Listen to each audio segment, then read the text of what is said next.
All right, we're back again, jewelry class. I'm going to show you how to modify and make some tools a little better. This should help you with some projects.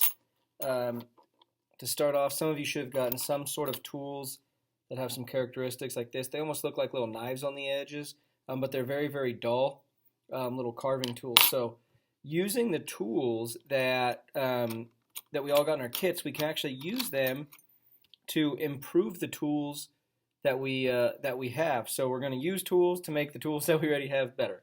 To start off, some of these, for instance, a tool like this looks like a little knife edge, but they're very dull. So we can use our files, and we can just very gently, and again as safe as possible, we can file that edge down, almost like we are filing a knife edge down. And we are just going to create a sharper edge and a finer point for this tool. So I'm just going to use that file and try as good as you can to, again, file away from that sharp edge. If I start really carving in and I get a sharp edge, I could easily cut my finger when I come all the way up to the edge of that blade. So I'm just coming in, resting it, and I am doing some motions to keep it clean, stay away from that sharp edge, and I'm going to file a nice edge on the end of this tool here. And using my file, I'm just able to get a sharper edge that as it continues to get sharp, I can then even move in using, in this case, my 400 grit sandpaper, and I can start smoothing this off and creating a nice edge there that I can work with this tool. Now, once I create a sharp edge, I am going to want to be very careful that I don't cut myself with that edge. But just a little hint, take this,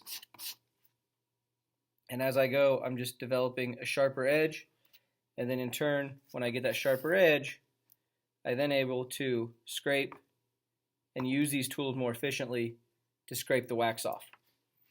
So one way there with some of these tools, even I've got a weird little tool like this. It's kind of oh, you can't see it, there we go. A weird little scoop tool such as this, but it's very flat, doesn't do much. I can use that sandpaper. I'm going to switch to a little more aggressive of a grit, and I can bring that over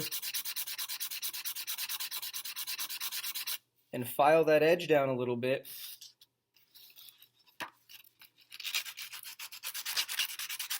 And I'm just going to file it. I'm thinning that edge down to make it a sharper,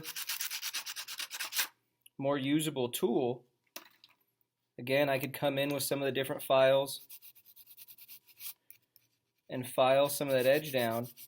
And in turn, by filing it down and making it sharper, I then am able to use that to scrape and carve the wax out a little better. So I'm just improving the tools that I have and making some things better in that way. Now, another thing you can do, we talked about in that first video about sharp edge, getting an X-Acto knife, and then you wouldn't have to sharpen as many of their tools. But sometimes you just need a needle tool, something with just a single sharp point.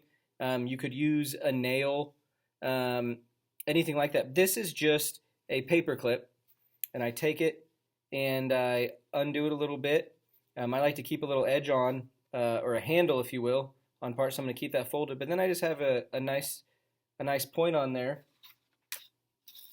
and I can take that and I can use my sandpaper, or again use my files, and I can file this down till I get a point on the edge of this paper clip. Once I get a sharp point, I then basically have a needle tool that I can work with. Once that edge, I don't have to refine it more, but once I get a nice pointed edge on there, I can then use that to come in and carve some very fine details in that wax and get some lines and things worked up. So those are just simple tools, but you can use nails. Um, Again, using the tools that you've already been given, and make those. So basically, just make some tools better to better suit what we need to, and what we can use. There's no limit, to what you can make into a tool to just help you with some of your carvings and some things like that.